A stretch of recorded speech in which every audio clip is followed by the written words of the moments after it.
Baru keluarlah O2, dan O2 itu diserap oleh kita. Dia mengerti sampai kepada konsep ini. Kemudian dia mulai bertanya, kalau metodenya seperti itu, kenapa seperti itu? Betul? Nah, pertanyaan kenapa seperti itu, siapa yang mau jawab? Nggak ada yang mau jawab. Dia juga tidak bisa jawab. Dan dia memang sudah seperti itu. Kenapa seperti itu? Memang sudah seperti itu. Kenapa seperti itu? Sudah seperti itu. Itulah keterbatasan manusia. Pada akhirnya dia katakan betul, Allah itu ada. Kenapa kalau tidak ada Allah, maka tidak mungkin semua berjalan dengan keteraturan seperti itu. Betul? Kenapa? Hukum manusia adalah hukum sebab akibat, bukan? Sebab akibat. Ini jadi oleh karena ada penyebabnya, maka mengakibatkan ini. Tetapi harus ada dalam hukum yang istilah orang Madura bilang, hukum ontologikal. Orang Madura bilang, gitu ya. Nanti tanyain benar apa enggak begitu ya. Dia katakan, kalau ada sebab akibat, maka harus ada penyebab yang tidak disebabkan oleh apapun juga. Betul? Maka dengan demikian, Allah adalah penyebab yang mutlak, dan Allah tidak disebabkan oleh siapapun juga. Betul? Sampai pada tingkat itu, baru dia akhirnya katakan betul ada Allah. Nah, ketika dia berdoa dan diminta Tuhan, saya yakin engkau ada engkau, ada engkau. Konsep saya tidak ada Allah diubah menjadi apa? Ada Allah. Kemudian dia senang, dia sudah sembuh karena udara itu. Dia kemudian ditambah lagi dengan pengakuannya ada Allah, dia turun dari gunung. Pas dia turun dari gunung, dia lihat loh ada batu besar. Ketika dia lihat batu besar itu, kemudian dia lihat, dia baca tidak ada Allah. Baik. Ayub Abner 5. Tapi bukan saya nulis itu. Contohnya begini. Kemudian dia berpikir begini. Beberapa minggu yang lalu saya menulis itu, tapi sekarang saya tidak lagi seperti itu. Kalau ini tuh tetap di situ, maka akan menjadi batu sandungan bagi orang lain. Akan membuat orang sama seperti saya yang dulu, ateis jadinya. Kemudian dia katakan bagaimana caranya merubah tulisan itu. Karena dia ukir tulisan itu supaya dengan apapun juga tulisan itu tidak boleh hilang. Dan akhirnya dia berpikir, kalau begitu caranya bagaimana? Tidak ada Allah. Caranya bagaimana supaya dibilang ada Allah? Tidak dihapus. Supaya ada pengakuan bahwa ada Allah. Tidak ada Allah lain. Saya katakan tidak bisa, karena tulisan itu tidak bisa lagi diganggu gugat. Ditambah lain. Tambah di mana? Bawahnya? Lain. Hah? Tidak mungkin tidak ada lain. Dia harus jeniusnya luar biasa. Dia bulat kecil. Betul, dia tambah di atasnya. Saya tahu Pak. Dia tulis. Ini orang gila. Dia pahat dengan kekuatannya, dengan semangat, dengan doanya, dia pahat bagaimana. Kemudian tulisnya dia berdiri di jauh, dia cakap pinggir di mulut. Pertama, tidak ada Allah. Kemudian jadi apa? Tidak usah saya kasih tahu ini ya. Saya tahu. Karena saya. Kemudian dia dari jauh dan dia lihat, dia baca. Orang gila mengatakan tidak ada Allah. Yang pertama Tuhan Yesus. Orang yang gila saja yang mengatakan Tuhan tidak ada. Sehingga kalau engkau waras katakan Tuhan ada. Katakan sungguh-sungguh saat ini Tuhan ada, Tuhan ada, Tuhan ada. Katakan orang gila saja mengatakan Tuhan tidak ada. 1, 2, 3. Orang gila saja mengatakan Tuhan tidak ada. Pegang itu.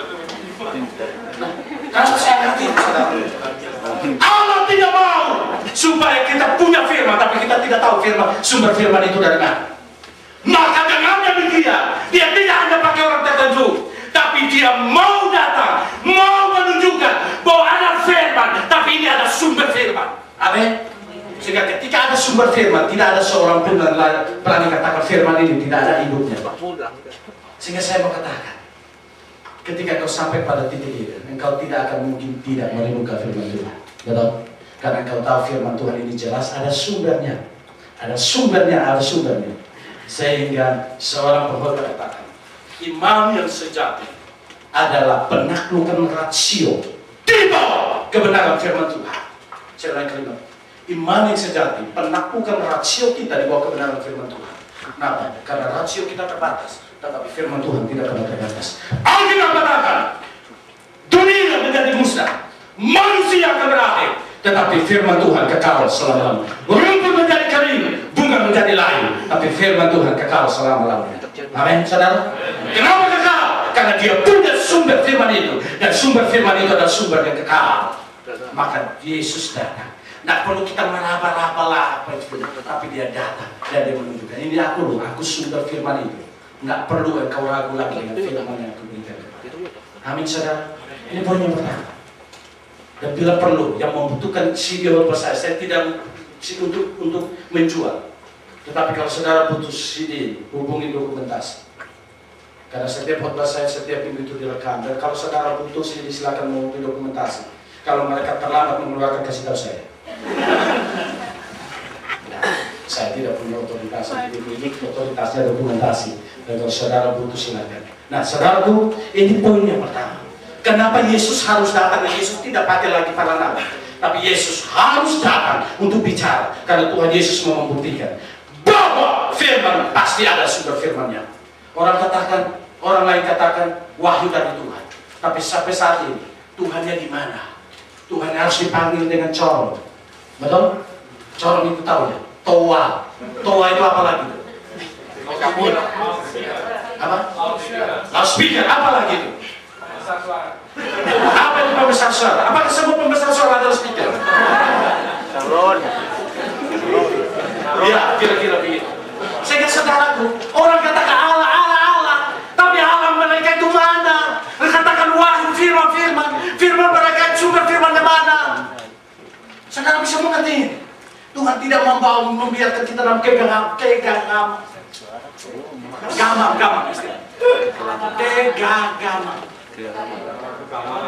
Kira-kira seperti itu. Tidak mau kita hanya raba-raba saja, tapi Tuhan mau supaya kita punya kepastian bahwa firman itu ada, karena ada sumber firman. Sehingga dengan demikian saya katakan hari ini, percayalah kalau saat ini engkau masih melakukan Tuhan, engkau tidak percaya Tuhan. Hanya orang gila yang katakan tidak ada Tuhan. Sehingga ketika engkau kemana saja, engkau menemukan orang katakan tidak ada Tuhan, anggap saja dia orang gila. Karena dia tidak tahu bahwa dia hanya hidup dalam sebuah tapi dia tidak sampai ke metode rumus di mana harus ada penyebab dan tidak disebabkan oleh segala sesuatu. Dia menyebabkan segala sesuatu. Ini bagian yang pertama. Bagian yang kedua, kalau Anda membutuhkan CD, ada nomor-nomor handphone yang ada di bawah ini, silakan menghubungi. Kita bisa melihat di website yang sudah tercantum di sini. Ini berbuat atau berbuat ini. Ya. Yang kedua, kenapa Yesus harus datang? Kenapa dia harus langsung memberitakan firman itu? Dan dia adalah sumber firman itu. Kenapa harus mengatakan itu kepada manusia? Bagian yang kedua, firman tidak hanya dikatakan, tapi firman harus dilakukan. Saya ulangi kali ini. Firman tidak hanya dikatakan, tapi firman harus dilakukan. Saudaraku, Tuhan pakai para nabi. Dan kadang-kala para nabi tidak taat sama Tuhan, bukan? Kalau kita melihat pada saat kepemimpinan raja-raja Israel, kebanyakan yang berbuat jahat di mata Tuhan itu lebih banyak daripada yang berbuat baik. Betul? Firman Tuhan banyak diselewengkan. Salah satunya adalah Bileam, bukan? Kemudian dalam Sakaria dia menuliskan bahwa ada gembala yang baik dan gembala yang pandai. Apa gembala yang pandai? Gembala yang bisa disogok, bergembala yang tidak berjalan seturut dengan firman Tuhan.